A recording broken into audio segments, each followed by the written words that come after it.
And now, live from the studios of Freedom's Phoenix, Ernest Hancock.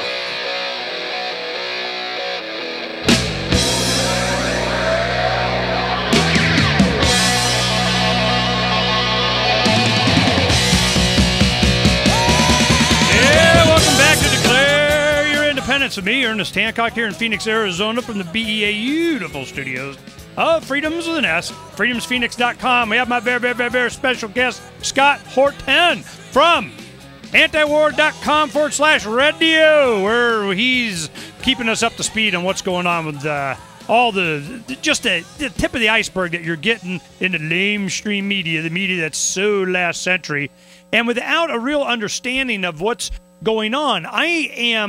It is overwhelming to me, the news, and I'll try and get guests for you that are there. We've had people in Bahrain, we have people in Yemen, people in Afghanistan, people in Iraq, in Egypt, in Libya, just over the last couple of weeks. And I'm going, okay, so what's going on?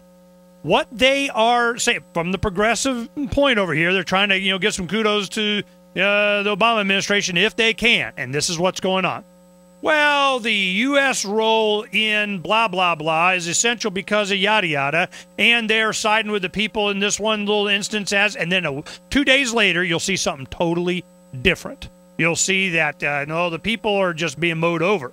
And certainly as we get into Yemen and Syria and Egypt starting to, raise its notoriety a little bit here. Now, let's go to Egypt real quick. Scott, what do you know? Are the people having an opportunity to rise up and give their own perspective on what they want as a government, or is it just holding them off for a little while, letting things quiet down, and the Western powers just get their boy back in there again? Well, some of all of those. I think in Tunisia and in Egypt, they've been most successful so far. Of course, the attempted rebellion in Libya was almost immediately put down by Gaddafi and then turned into a major war by the United States of America and also NATO as a junior partner, obviously, in the thing. In Tunisia, it hasn't been easy because they didn't, dismantle their, well, not that this would be easy either. They didn't dismantle their entire state. They just fired pretty much everybody and tried to start off with a new president and new cabinet. There are elections, which I just read have been put off for a time, and this is presumed, at least in the American media, telling of it to favor the rebellion, to give them more time to get their political parties together. They have won quite a bit more apparently they've won more actual representation in the government to be exercised at some future point. So I think that's probably the brightest one.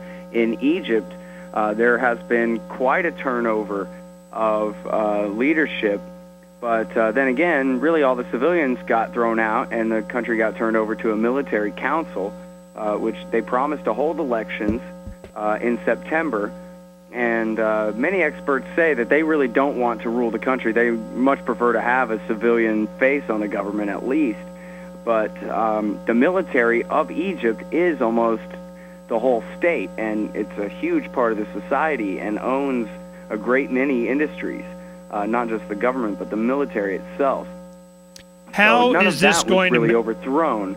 But I think foreign policy is what's changed the most in Egypt, in that they've got official recognition going with Iran now, and they help broker a deal between Hamas and Fatah to form a unity government between the Gaza Strip and the West Bank, which hasn't taken full form yet. But and they've also opened the Rafah border crossing to some degree to allow trade and travel into the West Bank in violation of Israel's siege policy. So there are, those are certainly representations of, the popular will being expressed there. Well, it just seems like they've not been able to overthrow the whole police state yet. It seems like all the more they're going to want to bring in the specter of invasion or bombing of Iran, and if for no other reason as a distraction. And I'm wondering what the interest of Israel is on all of this and how that's going to manifest itself in the questioning tonight in the debate. And the only people that are going to be any kind of a difference, or the person, I would imagine, would be Ron Paul. And I'm wondering what position the other people are going to take. I mean, how is this going to manifest itself this stage in the presidential campaign for the GOP? They're going to be going, I remember in the last election cycle, you had the competition between Hillary and Obama about who was going to bomb Iran first. You know, the rhetoric is just was amping up. Do you see that happening now, and to whose interest? Well, you know, Philip Giraldi, who writes for Antiwar.com, a former CIA officer, said he's worried that, he was referring to some statements by Israeli officials and an article by a very connected analyst in Haaretz that said that the Israelis at least are having conversations at the highest level about whether to take advantage of the change in power from Gates to Panetta, and I forgot who's replacing Admiral Mullen, but Admiral Mullen is leaving as the chairman of the Joint Chiefs of Staff, and that perhaps during that confusion they would go ahead and start the war. And it's clear, and no one should be confused about this, that if Israel does start a war with Iran, that will involve the United States pretty much immediately. I'd be amazed if it took more than a day to have the American Navy over there flying planes and dropping bombs. And it would be a catastrophe. And, of course, as Seymour Hersh just proved for the umpteenth millionth time in the New Yorker magazine, it's all over a nuclear weapons program that does not exist, except in the fevered imaginations of Israeli paranoids and American propaganda. Irregardless, when you got China and Iran being buddies, they got access to Silkworm missiles if they don't already have them deployed. The Fifth Fleet is done. I mean, it's almost like they want it on purpose so that the Air Force can do their little special secret space plane dropping, nuking, play game drone crap. Admiral Mullen, actually, this is a couple of years ago, Admiral Mullen went to Israel and told them, and this made the news, he told them, we're not going to have any USS Liberty incidents. In other words, if there's going to be a war with Iran, we're going to start it, and if you do, we're going to be really mad.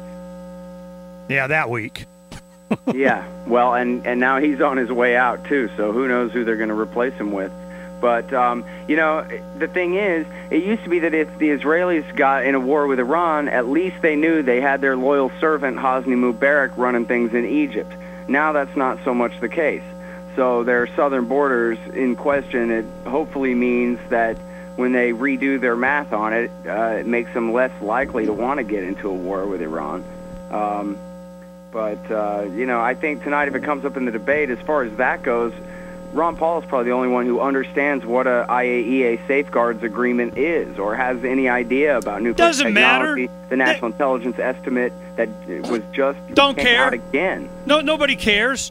Truth and facts doesn't mean anything. It's all rhetoric and fear. Generalities again, yeah. Yeah, it's just what they can get away with, and what Sean Hannity and O'Reilly and O'Reilly and Oberman, it's just what Matthews, all these guys just say. But the thing is you look at what you have to teach us, and what we get on things like Freedom's Phoenix and throughout the internet and other places, and what happens is you're going, the truth that's stipulated to everybody is much different than the hype.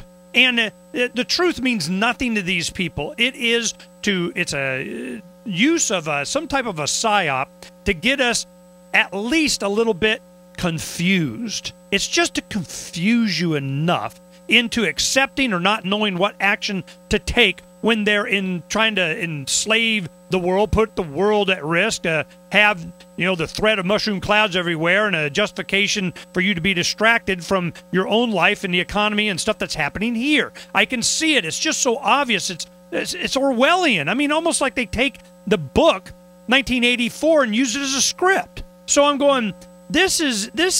I see the end is nigh, man. We're getting close to something. What are we getting close to? How has this been paralleled in the past? How has history showed us what we can expect? I don't know. Scott and I will talk about it when we come back. Scott Horton from Antiwar.com/radio. Oh, we need to know, because it's coming. It's coming fast, coming soon. And it's going to affect all of us. We'll be right back.